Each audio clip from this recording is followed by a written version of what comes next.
നമസ്കാരം. നമ്മൾ ഇന്ന് ഉണക്കച്ചെമ്മീൻ വെച്ചിട്ടൊരു ചമ്മന്തിപ്പൊടി ഉണ്ടാക്കണത്. അപ്പോൾ ഈ ചമ്മന്തിപ്പൊടിയുടെ പ്രത്യേകത എന്താണെന്ന് വെച്ച് കഴിഞ്ഞാൽ നമ്മൾ തേങ്ങയൊന്നും ചേർക്കണില്ല, തേങ്ങ ചേർക്കാതെയാണ് ഉണ്ടാക്കുന്നത്. ഈ ഉണക്കച്ചെമ്മീൻ നമ്മൾ വീട്ടിൽ തന്നെ ഉണ്ടാക്കിയെടുത്താണ് കേട്ടോ. അപ്പോൾ നന്നായി കഴുകി വൃത്തിയാക്കി ഉണക്കിയെടുത്തിട്ടുള്ളതാണ്. അപ്പോൾ അതുകൊണ്ട് ഞാൻ ഇതിനെ വീണ്ടും കഴുകണില്ല. അപ്പോൾ നമ്മൾ കടയിൽ നിന്നൊക്കെ വാങ്ങിക്കുന്നതാണെങ്കിൽ കഴുകി വൃത്തിയാക്കിയതിന് ശേഷം മാത്രം ഉപയോഗിക്കാം. ഇപ്പം നമ്മൾ ഈ നാളെ ഉണ്ടാക്കാൻ ഉദ്ദേശിക്കുകയാണെങ്കിൽ ഇന്നേ കഴുകി വെയിലത്തൊക്കെ വെച്ച് വീണ്ടും ഉണക്കിയെടുത്ത് ഉപയോഗിക്കാം. അല്ല സമയമില്ലാത്തവരാണെങ്കിൽ വെളിച്ചെണ്ണയിൽ വറുത്തെടുക്കുകയും ചെയ്യാം. ഞാൻ ഇത്രയും ഉണക്കച്ചെമ്മീൻ എടുക്കുന്നുണ്ടല്ലോ, അപ്പം അതിലേക്ക് ഞാൻ കുറച്ച് ഉണക്കമുളക് എടുത്തിട്ടുണ്ട്. അപ്പോൾ ഉണക്കമുളക് അധികം എടുക്കുന്നില്ല, കുറച്ച് എടുക്കുന്നുള്ളൂ. കാരണം നമ്മൾ ഈ പൊടി കുറേ കാലം സൂക്ഷിക്കുകയാണ്. അപ്പോൾ നമുക്ക് കറിയൊക്കെ ഉണ്ടാക്കാൻ ആവശ്യത്തിന് അപ്പം തന്നെ ഈ പൊടി ഇട്ട് ഉണ്ടാക്കാം. അപ്പോൾ എരിവ് കൂടിക്കഴിഞ്ഞാൽ നമുക്കത് ബുദ്ധിമുട്ടാണ്. അപ്പോൾ ആവശ്യത്തിനനുസരിച്ച് എരിവ് അപ്പം ചേർക്കാം. അപ്പം ഞാനിപ്പോൾ ഇവിടെ കുറച്ച് മുളകേ ചേർക്കണുള്ളൂ. ഇത് രണ്ടും നമുക്കൊന്ന് നന്നായിട്ടൊന്ന് മൂപ്പിച്ചെടുക്കാം.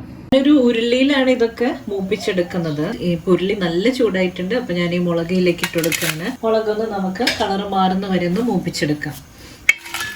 ഈ പൊടി നമ്മളിങ്ങനെ ഉണ്ടാക്കി സൂക്ഷിച്ച് വെക്കുമ്പോൾ നമുക്ക് എപ്പോൾ ചമ്മന്തി ഉണ്ടാക്കണം തോന്നുമോ അപ്പം നമുക്കിത് പെട്ടെന്നൊരു ചമ്മന്തിയാക്കി മാറ്റും ചെയ്യാം കേട്ടോ. ഈ പൊടിയുടെ പ്രത്യേകത അതാണ്. കറിയിലേക്ക് ഉപയോഗിക്കാം, ചമ്മന്തി ഏറ്റെടുക്കാം, അങ്ങനെയൊക്കെ ചെയ്യാം. ഈ മുളക് മൂപ്പിക്കുന്നതിൻ്റെ കൂടെ തന്നെ ഞാൻ കുറച്ച് കറിവേപ്പിലയും കൂടെ ഇട്ട് കൊടുക്കുന്നുണ്ട്. കറിവേപ്പിലയും കൂടെ ഒന്ന് മൂപ്പിച്ചെടുക്കാം. ഇപ്പം മുളകും കറിവേപ്പിലയും നന്നായിട്ട് മൂത്തിട്ടുണ്ട്. അപ്പം ഇനി ഇതിൽ നിന്ന് മാറ്റാം അതിനെ. അപ്പം നമ്മൾ മുളകിനെ മാറ്റി ഇനി ചെമ്മീനും കൂടെ ഒന്ന് മൂപ്പിച്ചെടുക്കണം. അതേ ചട്ടിയിലേക്ക് തന്നെ ചെമ്മീൻ ഇട്ട് കൊടുക്കുകയാണ്. നമ്മൾ ഓയിലൊന്നും ചേർക്കാതെയാണ് കേട്ടോ അതിനെ മൂപ്പിച്ചെടുക്കുന്നത്.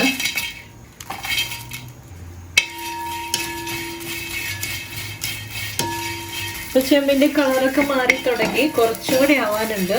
നമുക്ക് നന്നായിട്ട് ഇതിനെ മൂപ്പിച്ചെടുക്കാം. കരിയാതെ നോക്കണം കേട്ടോ. അപ്പോൾ അതാണ് ഞാൻ കട്ടി കൂടുതലുള്ള പാത്രം എടുത്തത്. അപ്പോൾ പെട്ടെന്ന് കരിഞ്ഞു പോവില്ല. അപ്പോൾ കട്ടി കുറഞ്ഞ പാത്രമൊക്കെ ആണെങ്കിൽ പെട്ടെന്ന് കരിയും. അപ്പോൾ അതൊന്ന് നോക്കുക. പിന്നെ ഈ പൊടി വെച്ചിട്ടൊരു കിടിലൻ ചമ്മന്തി ഞാൻ കാണിച്ചു തരാം. അപ്പോൾ ഇത് നന്നായിട്ട് വറുത്ത് കിട്ടിയിട്ടുണ്ട്. അതിന് ഈ ഫ്ലെയിം ഓഫ് ചെയ്യാം. ഇത് ഒരെണ്ണം പിടിച്ചിട്ട് ഇങ്ങനെ പൊട്ടിച്ച് നോക്കുമ്പോൾ നന്നായി ഇങ്ങനെ പൊട്ടി വരുന്നുണ്ടെങ്കിൽ ഇതായിട്ടുണ്ട്, പെട്ടെന്ന് പൊട്ടി വരുന്നുണ്ട്. അപ്പോൾ ഇനി ഇതിനെ ഇതിൽ നിന്ന് മാറ്റാം. ഇതിൽ ഈ പൊടികളൊക്കെ ഉണ്ട്, ആ പൊടികളൊക്കെ ഒന്ന് നമുക്ക് ചേറി മാറ്റണം. അല്ലെങ്കിൽ പൊടിയൊന്ന് മാറ്റിയെടുത്താലും മതി. ഇതിൻ്റെ മേലെ നിന്ന് ഇങ്ങനെ പതുക്കെ പതുക്കെ കോരിയെടുത്താലും മതി. അപ്പോൾ ഇതിനെ ഇതിൽ നിന്ന് ഇനി മാറ്റാം. ഈ ചെമ്മീനെല്ലാം വറുത്തെടുത്തിട്ടുണ്ട്. ഇതൊരു മുറത്തിലേക്ക് മാറ്റിയിട്ടുണ്ട്. ഇതിനെ നമുക്കൊന്ന് ചേറിയിട്ട് ഇതിൻ്റെ പൊടിയൊക്കെ ഒന്ന് മാറ്റിയെടുക്കാം.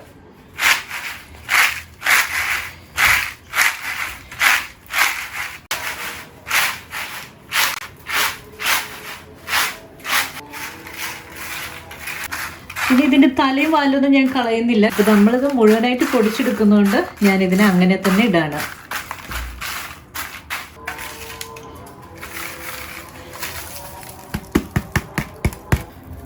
ഇത് നമുക്ക് കളയാം. ഇനി ഇതെല്ലാം കൂടെ മിക്സിയുടെ ജാറിലേക്ക് ഇട്ടിട്ട് നമുക്ക് പൊടിച്ചെടുക്കാം.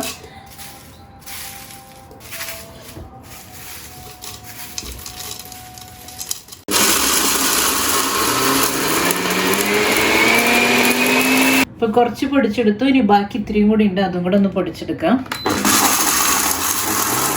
ഇപ്പോൾ ചെമ്മീൻ പൊടി നമ്മൾ തയ്യാറാക്കിയിട്ടുണ്ട്. ഞാൻ അധികം എരിവിട്ടിട്ടില്ല, നേരത്തെ പറഞ്ഞിട്ടുണ്ടല്ലോ. ഈ ചമ്മന്തി പൊടി കൊണ്ട് നമുക്ക് പെട്ടെന്നൊരു ചമ്മന്തി ഉണ്ടാക്കാം. ഞാനിവിടെ കുറച്ച് കൊച്ചുള്ളി എടുത്തിട്ടുണ്ട്. ഈ കൊച്ചുള്ളിനെ നമുക്ക് ഒന്നില്ലെങ്കിൽ ചതച്ചെടുക്കാം, അല്ലെങ്കിൽ കട്ട് ചെയ്തെടുക്കാം ചെറിയ ചെറിയ പീസായിട്ട്. ഞാനിവിടെ ഇങ്ങനെ ചെറിയ ചെറിയ പീസായിട്ട് ഇങ്ങനെ മുറിച്ചെടുക്കുന്നുണ്ട്. ചതച്ചെടുത്താലും മതി കേട്ടോ. ഇത് പുള്ളി വെച്ചിട്ടുള്ളൊരു ചമ്മന്തിയാണ് കാണിച്ചിരുന്നത്. ഇപ്പോൾ പച്ചമാങ്ങയുടെ ഒക്കെ സീസൺ ആകുമ്പോൾ നമുക്ക് കുറച്ച് മാങ്ങയും തേങ്ങയും ഒത്തിരി ഉപ്പും കൂടി ചേർത്തിട്ട് അരച്ചെടുക്കാം. അതിലേക്ക് ഈ ചെമ്മീൻ പൊടിയും കൂടെ ചേർത്ത് കഴിഞ്ഞാൽ നല്ല കിടിലൻ ചമ്മന്തി തയ്യാറാക്കാം.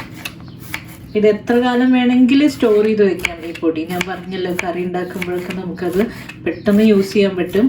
ഈ പൊടിയൊന്നും അതിലേക്ക് ചേർത്ത് കൊടുത്താൽ മാത്രം മതി. കൊച്ചുള്ളി അരിഞ്ഞെടുത്തിട്ടുണ്ട്. ഇതിനൊരു പാത്രത്തിലേക്ക് മാറ്റാണ്. കുറച്ച് ഉപ്പിട്ട് കൊടുക്കുകയാണ്. നന്നായിട്ട് ഇതിനെ കൈ കൊണ്ട് ഇങ്ങനെ നന്നായിട്ട് ഇങ്ങനെ ഒന്ന് ഞെരടിയെടുക്കാം. പമ്മിമേലൊക്കെ വെച്ച് അരച്ചെടുക്കുകയാണെങ്കിൽ നല്ല ടേസ്റ്റ് ആയിരിക്കും, ചതച്ചെടുക്കുകയാണെങ്കിൽ നല്ല ടേസ്റ്റ് ആയിരിക്കും. ഇതിപ്പോൾ അതിനൊന്നും സൗകര്യമില്ലാത്ത ആൾക്കാർക്ക് ഇങ്ങനെയും ചെയ്തിട്ട് നമുക്ക് ചമ്മന്തി ഉണ്ടാക്കാവുന്നതാണ്. ഈ മിക്സിയിൽ അടിക്കുന്നതിനേക്കാളും കൂടുതൽ ടേസ്റ്റ് ആയിരിക്കും ഇങ്ങനെ കൈക്കൊണ്ടൊക്കെ ഇങ്ങനെ ഞെരടിയിട്ട് ചെയ്യുമ്പോൾ. ഇനി ഇതിലേക്ക് നമ്മൾ പൊടിച്ചു വെച്ചിട്ടുള്ള പൊടി ചേർത്ത് കൊടുക്കാം. ഞാനിവിടെ 2 ടീസ്പൂണാണ് ചേർക്കുന്നത്. പിന്നെ എരിവൊക്കെ ഓരോരുത്തരുടെ അനുസരിച്ച് ഇട്ട് കൊടുക്കാം. വേണമെങ്കിൽ പച്ചമുളക് വേണമെങ്കിൽ ഇതുപോലെ ഞെരടി എടുക്കാം. ഇനി കുറച്ച് കോൽപ്പുള്ളിയുടെ നീരിലേക്ക് ഒഴിച്ചു കൊടുക്കുന്നുണ്ട്. നന്നായിട്ട് കൈകൊണ്ട് മിക്സ് ചെയ്തെടുക്കാം. ഒരു കിടിലൻ ചമ്മന്തി തയ്യാറായിട്ടുണ്ട്. ഇതിലേക്ക് കുറച്ച് വെളിച്ചെണ്ണയും കൂടി ഒഴിച്ചു കൊടുത്താൽ മതി. ഇതിനെ സെർവ് ചെയ്യാനായിട്ട് ഒരു ബൗളിലേക്ക് മാറ്റാം. എനിക്കിതൊക്കെ എരിവ് പാകമാണ് കേട്ടോ. അപ്പം നമുക്ക് എരിവ് ഇത്തിരി കൂടുതൽ വേണമെന്നുണ്ടെങ്കിൽ കുറച്ച് മുളക് പൊടി ചേർത്തോളൂ. 2 കറിവേപ്പില ഇതിൻ്റെ മേലെ ഇട്ട് കൊടുക്കുന്നുണ്ട്. അപ്പം അടിപൊളി ചമ്മന്തി തയ്യാർ. ഇനി ഈ ചമ്മന്തിപ്പൊടി നല്ല എയർ ടൈറ്റുള്ള ഒരു കണ്ടെയ്നറിൽ എടുത്ത് വയ്ക്കാം.